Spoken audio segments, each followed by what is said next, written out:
أعوذ بالله من الشيطان الرجيم. بسم الله الرحمن الرحيم.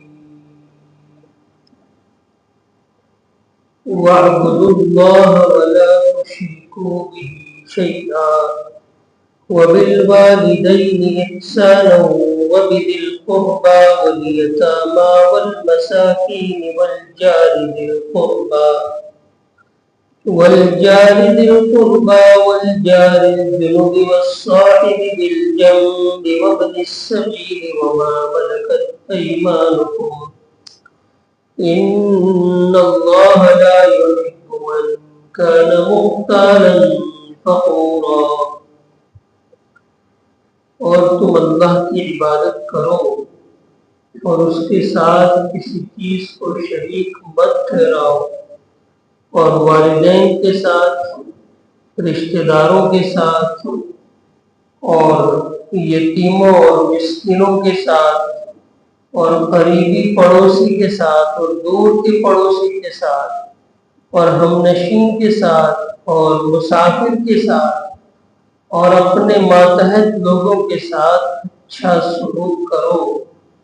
بے شک اللہ تعالیٰ اس شخص کو پسند نہیں فرماتا جو متکبر ہے اور شیخی بگھارنے والا ہے، اترانے والا ہے.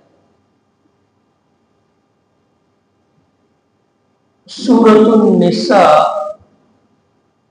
پارہ نمبر 5 آیت نمبر 35 کی تلاوت کی گئی، آیت نمبر 36 کی تلاوت کی گئی. اللہ تبارک و تعالیٰ نے اس سورت کے شروع میں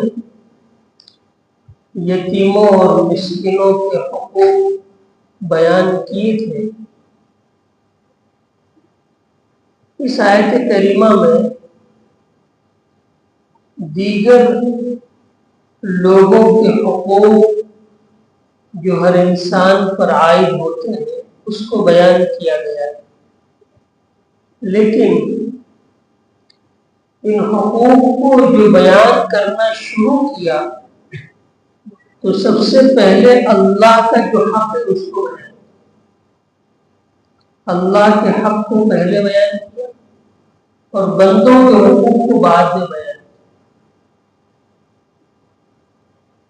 سب سے پہلے اللہ کا حق کیا بیان کیا گیا؟ وَاعْبُدُوا اللَّهَ وَلَا تُشْرِكُوا بِهِ شَيْئًا. اللہ کی عبادت کرو اور اس کے ساتھ کسی کو بھاگیدار مت بناؤ. اب یہاں پر ایک سوال ہوتا ہے کہ اللہ تعالیٰ نے پہلے اپنے حقوق کو کیوں بیان کیا، بندوں کے حقوق کو بعد میں بیان کیا؟ اس میں اس بات کی طرف اشارہ ہے کہ بندوں کے حقوق یعنی والدین کے ساتھ اچھا سلوک کرنا، رشتہ داروں کے ساتھ احسان کرنا، یتیموں اور غریبوں اور مسکینوں کے ساتھ، پڑوسیوں کے ساتھ اور مسافروں کے ساتھ اچھا برتاؤ کرنا، اپنے ماتحتوں کے ساتھ اچھا برتاؤ کرنا، یہ سارے کام وہی شخص اچھی طرح کر سکتا ہے جو پہلے اللہ کے حقوق کو پہچانتا. جو شخص اللہ کے حقوق کو اچھی طرح نہ پہچانتا ہو، اللہ کے حقوق کو ادا نہ کرتا ہو، وہ بندوں کے حقوق کیا ادا کرے گا؟ اس لیے اللہ تعالیٰ نے پہلے اپنے حقوق یعنی اللہ کے جو حقوق ہے بندوں پر اس کو بیان کیا. وہ حق کیا ہے؟ وَاعْبُدُوا اللَّهَ وَلَا تُشْرِكُوا بِهِ شَيْئًا. صرف اللہ کی عبادت کرو اور اس کے ساتھ کسی کو شریک مت کرو، بھاگیدار مت بناؤ. اس دنیا کا جتنا جو نظام چل رہا ہے وہ صرف اللہ ہی چلا ہے. الا لہ الخلق والامر، اللہ ہی نے اس کائنات کو پیدا کیا ہے اور اس کائنات میں امر اور حکم یہ بھی اللہ ہی کا چل رہا ہے، تو اللہ کی عبادت کرنا اور اللہ کے ساتھ کسی کو شریک نہیں کرنا، عبادت کے لائق، سر جھکانے کے لائق، تابع داری کے لائق اگر کوئی ہے تو وہ صرف اللہ کی ذات ہے۔ جب اس میں ہر چیز آ گئی، اللہ تعالی کی ذات میں بھی کسی کو شریک نہیں کرنا ہے اور اللہ کی صفات میں بھی کسی کو شریک نہیں کرنا۔ اللہ رازق ہے، رزق دینے والی ذات صرف اللہ کی، اولاد دینے والی ذات صرف اللہ کی، نفع دینے والی ذات صرف اللہ کی، نقصان پہنچانے والی ذات صرف اللہ کی۔ تو سب سے پہلے اللہ تعالیٰ نے اپنا حق بیان کیا اور فرمایا اللہ کی عبادت کرو اور اس کے ساتھ کسی چیز کو شریک مت کرو۔ اس کے بعد جب بندوں کے حقوق بیان کیے تو سب سے پہلے جس کا حق بیان کیا وہ ہے والدین، ماں باپ۔ ماں باپ کا حق ادا کیا اور اس کے لیے لفظ استعمال فرمایا احسانہ۔ اس میں کئی چیزیں آتی ہیں، ماں باپ کے ساتھ اچھا سلوک کرو، یعنی اگر ان کو مال کی ضرورت ہو تو ان کو مالی تعاون کرو، اگر ان کو جسمانی بدن کی خدمت کی ضرورت ہو تو ان کی بدنی خدمت کرو، ان کے سامنے آواز بلند مت کرو، ان کو جھڑکو نہیں، اس لیے کہ وہ اب بڑھاپے کو پہنچ چکے ہیں، تو اگر ان کی طرف سے، بوڑھوں کی طرف سے بعض مرتبہ ایسی باتیں پیش آتی ہیں کہ جس سے نوجوانوں کو غصہ آتا ہے، فرمایا ان کو جھڑکو مت اور ان کو ٹائم دو۔ آج دوسرے معاشروں کی بات تو دور ہے، ہم اپنے معاشرے میں دیکھتے ہیں کہ بچے امریکہ میں ہیں، یورپ میں ہے، لندن میں ہے، اور بڈھا بڈھی بیچارے اکیلے بڑے بنگلے کے اندر پڑے ہوئے، کوئی بات کرنے کو بھی نہیں۔ آپ نے وہ واقعہ سنا ہوگا کہ ایک شخص نے اپنے صبح کو جو اخبار ڈالنے کے لیے آتا تھا، اس نے اس سے کہا کہ میں تجھے روزانہ $1 ایکسٹرا دوں گا، لیکن تم روزانہ اخبار دروازہ کھٹکھٹا کر مجھے دیا کرو تاکہ میں تم سے تھوڑی دیر بات کر سکوں۔ اس کے پاس کوئی بات کرنے والا انسیت انسان کس سے حاصل ہے؟ اور یہ ہوتا ہے بڑھاپے کی عمر کو بچے جو ہے اتنے مشغول ہو جاتے ہیں اپنے بال بچوں میں، اپنے دنیاوی معاملات میں کہ والدین کو وقت نہیں دیتے۔ تو والدین کے ساتھ حسن سلوک کا ایک مطلب یہ بھی ہے کہ ہم ان کی مالی مدد بھی کریں، بدنی خدمت بھی کریں، ان کی معاشی ضرورتوں کو بھی پورا کریں، ان کی دواؤں کی بھی فکر کریں اور ان کو وقت بھی دیں، ان سے بات چیت بھی کریں۔ اللہ تعالیٰ نے یہاں پر اپنے حق کے ساتھ والدین کے حق کو بیان کیا، اور یہ صرف یہاں پر نہیں اور بھی جگہ پر۔ دوسری جگہ ہے انشکر لی ولوالدیک، تاکہ تم، اللہ تعالیٰ کہتے ہیں تاکہ تم میرا شکر ادا کرو اور اپنے والدین کا۔ اور سورہ بقرہ میں ہم نے پڑھا ہے وَإِذَا أَخَذْنَا مِيثَاقَ بَنِي إِسْرَائِيلَ لَا تَعْبُدُونَ إِلَّا اللَّهَ وَبِالْوَالِدَيْنِ إِحْسَانًا۔ اللہ نے اپنے حق کے ساتھ والدین کو جگہ جگہ بیان کیا، اللہ تعبدوا الا اياه وبالوالدين، اللہ تعالیٰ نے تمہیں یہ حکم دیا ہے تم صرف اللہ کی عبادت کرو اور والدین کے ساتھ اچھا سنو. وَلَا تَقُلْ لَهُمَا اُفٍّ، اور ان کے سامنے اف بھی مت کہو. ایسا کیوں ہے؟ اللہ تعالیٰ نے اپنے حق کو ادا جہاں جہاں بیان کیا ہے، اپنی عبادت کا جہاں حکم دیا ہے، وہیں پر والدین کے ساتھ اچھا سلوک کرنے کا حکم دیا. 4 آیتیں ابھی ہم نے آپ کے سامنے پیش کی. ان سب میں اللہ تعالیٰ نے اپنے حق کے بعد والدین کا حق بیان کیا. ایسا کیوں؟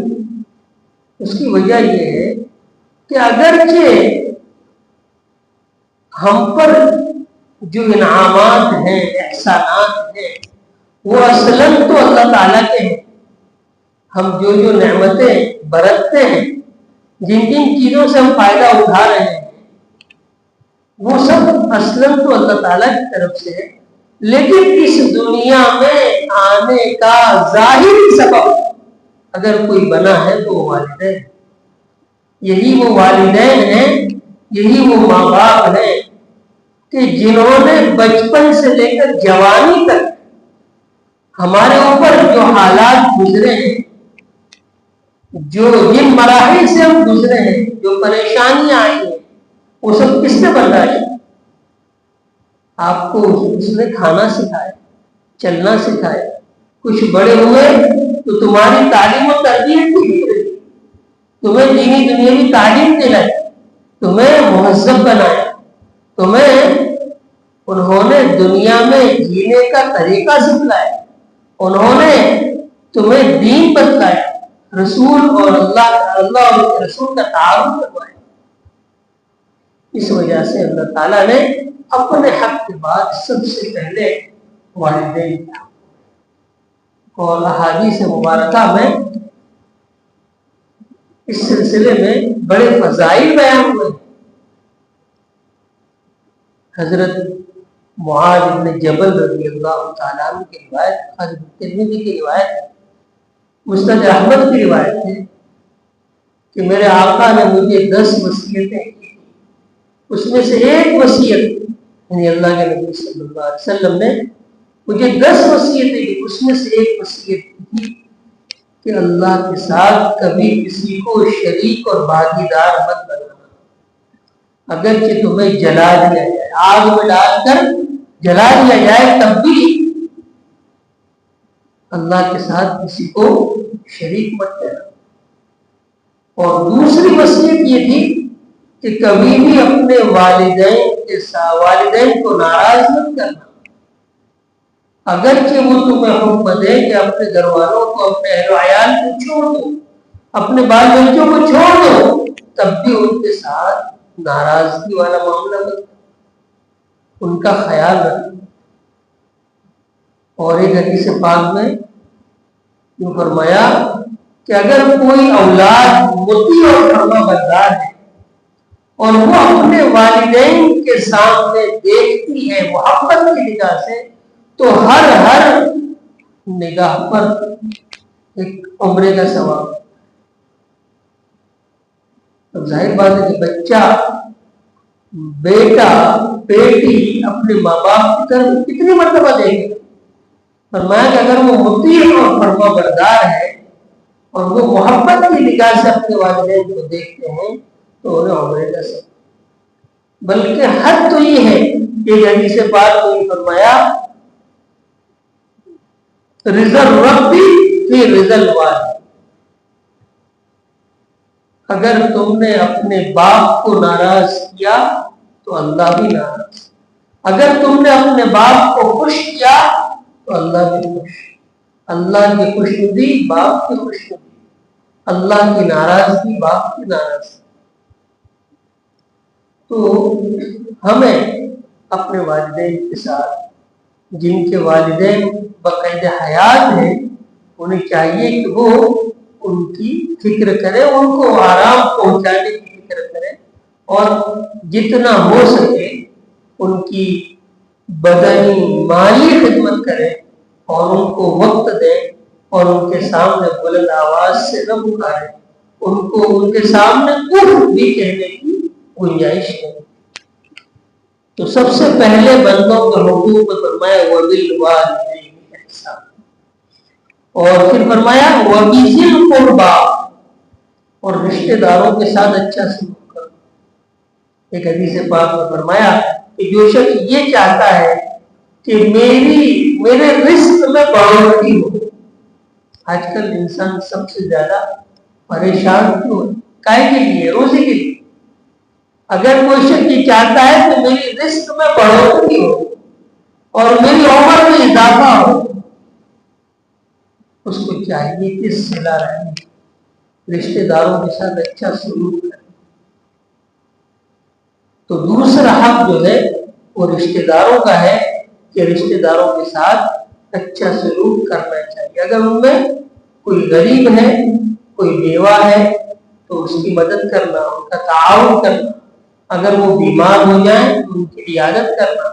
اگر وہ کسی بپتا اور مصیبت میں آ جائیں تو ان کا خیال رکھنا، ان کی مدد کرنا، یہ رشتہ داروں کا حکم۔ وَالْجَارِ الْجُنُبِ وَالْجَارِ وَبِذِي الْقُرْبَى وَالْيَتَامَى وَالْمَسَاکِینِ۔ تیسرا اور چوتھا حق ہے یتیموں اور مسکینوں کا۔ یتیم جو ہوتے ہیں، یتیم اس بچے کو کہتے ہیں جس کے والد کا انتقال ہو گیا، بلوغ تک، جب تک وہ بالغ نہیں ہوا ہے اسے یتیم کہہ سکتے ہیں۔ تو یتیم چونکہ ضعیف اور کمزور ہوتا ہے، اس کے سر پر کوئی سہارا نہیں ہے، اس کے یہاں کوئی کمانے والا نہیں ہے، لہذا جہاں بھی معاشرے میں، سماج میں یتیم ہو تو ان کا خیال رکھنا چاہیے، ان کی ضرورتوں کا خیال رکھنا چاہیے۔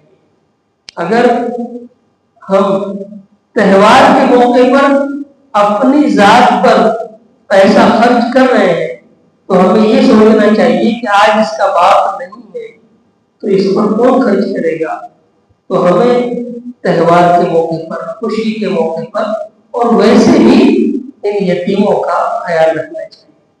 والمساکین، اور جو مسکین ہیں، غریب غربا ہیں، ان کی بھی ضرورتوں کا خیال رکھنا چاہیے۔ لیکن مسکین سے مراد وہ پیشہ ور مانگنے والے نہیں، جنہوں نے اپنا دھندا بنا لیا ہے مانگنے کو، وہ نہیں۔ مسکین سے مراد جو واقعتاً غریب ہے، جس کے پاس اتنا نہیں ہے کہ وہ اپنے کھانے پینے کی ضرورت کو پورا کر سکے، اور خود میں اتنا کما سکتا ہے، بدن کمزور ہونے کی وجہ سے یا کسی بیماری کی وجہ سے یا کسی اور مجبوری کی وجہ سے، تو ایسا شخص جو غریب ہے، جو اپنی کھانے پینے کی اور بنیادی ضرورتوں کو پورا نہیں کر سکتا، ان کا حق ادا کرنا، ان کا خیال رکھنا۔ پھر 5ویں نمبر پر ہے وَالْجَارِ ذِي الْقُرْبَى وَالْجَارِ الْجُنُبِ، قریب والا پڑوسی اور دور والا پڑوسی۔ اس کی تفسیر میں صحابہ کرام نے کئی باتیں بیان کی ہیں۔ ایک رائے یہ ہے کہ وَالْجَارِ ذِي الْقُرْبَى سے مراد وہ پڑوسی ہے جو گھر سے متصل ہے، ملا ہوا ہے اس کا گھر، اور جار ذی الجنب سے مراد وہ پڑوسی ہے جو دور کا ہے، چند گھر چھوڑ کر ہے۔ اور ایک رائے یہ ہے کہ جار ذی القربیٰ سے مراد وہ پڑوسی ہے جو پڑوسی کی ہے اور رشتہ دار کی ہے، اور جار ذی الجنب سے مراد وہ پڑوسی ہے جو صرف پڑوسی ہے، رشتہ دار نہیں ہے۔ اور ایک تیسری تفسیر بعض حضرات نے یہ بھی کی ہے کہ وَالْجَارِ ذِي الْقُرْبَى سے مراد وہ پڑوسی ہے جو پڑوسی ہے اور مسلمان بھی ہے، اور جار ذی الجنب سے مراد وہ شخص ہے جو ہے تو پڑوسی لیکن غیر مسلم ہے۔ یعنی گویا کہ ہر پڑوسی کے ساتھ اچھا سلوک کرنا چاہیے۔ ہمارا کوئی کام ایسا نہ ہو جس سے پڑوسی کو تکلیف ہو۔ کچرا باہر ڈال دینا، اس کے آنگن میں کچرا ڈال دینا، اس کے آنگن کی طرف کچرا بڑھا دینا، اپنی گاڑی کو اس طرح پارک کر دینا کہ پڑوسی کو تکلیف ہو، یا کسی بھی کوئی بھی ایسا طریقہ جس سے پڑوسی کو تکلیف ہو. آپ گانا بجا رہے ہیں، موبائل آپ کا بج رہا ہے، فون تیز بج رہا ہے، آواز دوسرے گھر تک جا رہی ہے، وہ پریشان ہوگا. آپ کے یہاں شادی ہے، آپ میوزک بجا رہے ہیں، زور زور سے بجا رہے ہیں، وہاں کوئی بیمار ہے، اس کو تکلیف ہو رہی ہے. غرض کے جتنی بھی ایذا پہنچانے کی شکلیں ہو سکتی وہ ساری شکلیں اس میں ہے کہ اپنے پڑوسی کو تکلیف نہ پہنچائے. کوئی ایسی شکل اختیار نہ کرے کہ جس سے پڑوسی کو تکلیف ہو. پڑوسی کے سلسلے میں اللہ کے نبی صلی اللہ علیہ وسلم کا ارشاد ہے، ما زال جبریل یوصی، اللہ کے رسول فرماتے ہیں کہ برابر جبریل علیہ السلام مجھے پڑوسی کے بارے میں وصیت کرتے رہے. مجھے ڈر لگا کہ کہیں اس کو میراث میں شریک نہ کرے. یعنی اتنے حقوق بتائے کہ مجھے لگا کہ کہیں میراث میں شریک نہ کرے کہ اس کو میراث میں حصہ دو. تو پڑوسی کے حقوق بہت زیادہ ہے، ہمیں پڑوسی کو حقوق بھی ادا کرنے چاہیے اور ہمارا کوئی بھی کام ایسا نہ ہو جس سے ہمارے پڑوسی کو تکلیف. والصاحب بالجنب، والصاحب بالجنب کا مطلب ہے ہم نشین، پاس میں بیٹھنے والا، نماز میں ساتھ بیٹھنے والا، ٹرین کا سفر ہے ٹرین کے ساتھ بیٹھنے والا، بس کے ساتھ بیٹھنے والا، کسی مجلس اور محفل میں ہم جا رہے ہیں وہاں ساتھ میں بیٹھنے والا، چاہے وہ مسلمان ہو چاہے غیر مسلم ہو، چاہے وہ ہمارا رشتے دار ہو یا کوئی، یہ سب اس میں شامل. اب یہاں پر دیکھیے اسلام کی تعلیمات کتنی وسیع ہے، اس کا دائرہ کتنا وسیع ہے. رشتے داروں کے ساتھ اچھا سلوک کرو، پڑوسیوں کے ساتھ اچھا سلوک کرو، جن کے ساتھ تمہیں 1 گھنٹہ 2 گھنٹہ 7 گھنٹہ بیٹھنا ہے، چند منٹ بیٹھنا ہے، ان کے ساتھ اچھا سلوک کرو. اب ظاہر بات ہے کہ جب یہ اسلامی معاشرہ قائم ہو جائے تو کیا دنیا میں کوئی مصیبت، دنیا میں کوئی وبال، دنیا میں کوئی فساد، کوئی شر، کوئی برائی، کوئی طوفان اور اس طرح کے جو مسائل دن بدن پیش آتے آ سکتے ہیں؟ نہیں آ سکتے. تو فرمایا کہ جو ہمارے ساتھ بیٹھنے والا ہے، ہمارے آفس میں جاب کرتا ہے، ہم ساتھ میں جاب کرتے ہیں، ہم ادارے میں ایک ساتھ پڑھاتے ہیں، ادارے میں ایک ساتھ پڑھتے ہیں، کمرے میں ایک ساتھ رہتے ہیں، محلے میں ایک ساتھ رہتے ہیں، کسی گاڑی میں کہیں جا رہے ہیں وہاں پر ساتھ میں بیٹھے ہوئے، تو ان کا بھی خیال. بعض لوگ ہوتے ہیں ساتھیوں کا خیال نہیں رکھتے، سگریٹ کی عادت ہے شروع کر، اب دھواں ہو رہا ہے اس کا پریشان ہو رہا ہے. یہ اس طرح کوئی ایسی شکل اختیار کرنا کہ جس سے اپنے اس ساتھی کو تکلیف جو تھوڑی دیر کے لیے ہمارے ساتھ بیٹھا. وَبِنِ السَّبِيلِ، اور مسافر کا حق ادا. مسافر کو ہوتا ہے کہ چاہے وہ اپنے گھر کا سیٹ ہو، اپنے گھر کا سیٹ ہے، سردار ہے، بڑا آدمی ہے، لیکن جب وہ مسافرت کی حالت میں ہے تو یہاں اس کا کوئی نہیں ہے. اگر کوئی مسافر آ جائے تو ہمیں اس کا خیال رکھنا چاہیے، اس کا تعاون کرنا چاہیے جتنا ہم سے ہو سکے. وَمَا مَلَكَتْ أَيْمَانُكُمْ، اور وہ لوگ جو تمہارے دست نگر ہیں. مراد یہاں پر غلام قربان کیا، لیکن اب غلام قربان کیا تو رہی نہیں، لیکن اس کے اندر وہ سارے لوگ شامل ہیں جو ہمارے ماتحت ہیں. اگر کوئی کمپنی میں ہے، کمپنی میں جتنے بھی امپلائی کسی ایک کے ماتحتی میں رہ رہے ہیں وہ سب اس میں شامل ہیں. اگر کوئی ادارہ ہے، ادارے میں کوئی بڑا ہے، اس کے ماتحت جتنے ہیں وہ سب اس میں شامل ہیں. یعنی اپنے خادموں، اپنے ماتحتوں کا بھی خیال رکھو. اخیر میں ایک بات ارشاد فرمائی ان اللہ لا يحب من کان مختالا فخورا، بے شک اللہ تعالیٰ اس شخص کو پسند نہیں کرتے جو تکبر کرنے والا ہے، شیخی بنانے والا ہے، گھمنڈ کرنے والا ہے۔ اس جملے کے ذریعے سے اللہ تعالیٰ نے گویا کہ اس بات کی طرف اشارہ کیا ہے کہ جس شخص کے اندر ذرہ برابر بھی تکبر اور گھمنڈ ہوگا وہ ان حقوق کو ادا نہیں کر سکتا۔ جس کے اندر گھمنڈ ہوگا، تکبر ہوگا، وہ ان حقوق کو ادا نہیں کر سکتا۔ ماں باپ کا حق، رشتہ داروں کا حق، پڑوسیوں کا حق، مسافروں کا حق اور دور کے رشتہ داروں کا حق، جتنے بھی قریب کے لوگ ہیں ان کا حق، یہ سارے جو حقوق ہیں نا، یہ وہی شخص ادا کر سکتا ہے جس کے اندر تکبر ایک ایسی برائی ہے کہ جس کے بارے میں حدیث پاک میں آتا ہے کہ اللہ کے نبی صلی اللہ علیہ وسلم نے فرمایا کہ جس کے دل میں رائے کے دانے کے برابر بھی ایمان ہے وہ جہنم میں نہیں جائے، کبھی نہ کبھی وہ جنت میں داخل ضرور ہو، وہ جہنم میں نہیں جا سکتا۔ اور پھر آگے فرمایا کہ جس کے دل میں ایک ذرہ برابر بھی کبر اور گھمنڈ ہے وہ جنت میں نہیں جا سکتا، کبر کے ہوتے ہوئے جنت میں نہیں جا سکتا۔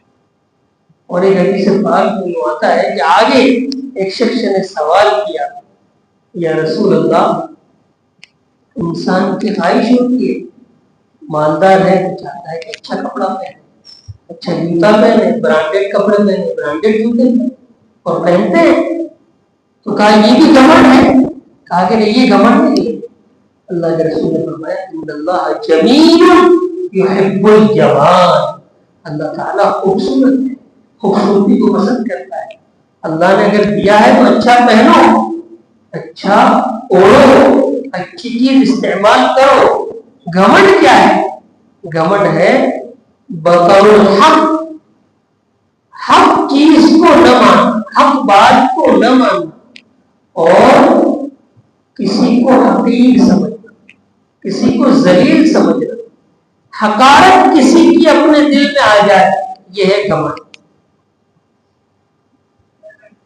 تو اللہ تعالیٰ اخیر میں فرماتا ہے ان اللہ لا یحب من کان مختالا فخورا، جس کے اندر گھمنڈ اور تکبر ہوگا اللہ تعالیٰ اسے پسند نہیں فرماتے۔ یعنی گویا کہ اس کا مطلب یہ ہے کہ جس کے اندر ذرہ برابر بھی گھمنڈ ہوگا، تکبر ہوگا، وہ ان حقوق کو ادا نہیں کر سکے گا۔ اور گھمنڈی اور تکبر، ان گھمنڈ کرنے والوں اور تکبر کرنے والوں کی کیا اوصاف ہیں، ان کی کیا عادتیں ہیں، اس کا تذکرہ اگلی آیت۔ اللهم لك الحمد كما ينبغي لجلالك وعظيم سلطانك، اللهم لا نحصي ثناء عليك أنت كما أثنيت على نفسك، اللهم صل على محمد وعلى آل محمد كما صليت على إبراهيم وعلى آل إبراهيم إنك حميد مجيد،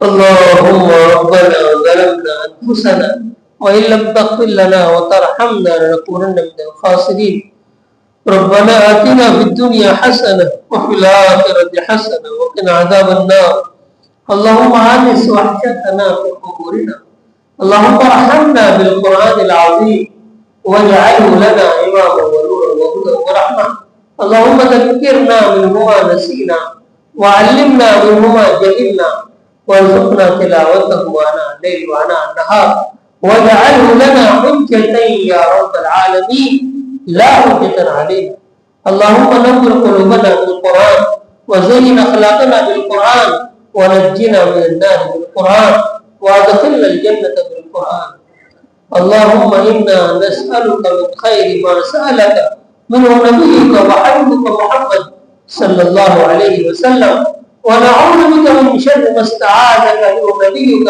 وحبيبك محمد صلى الله عليه وسلم، أنت المستعان وعليك البلاغ ولا حول ولا قوة الا بالله العلی العظیم۔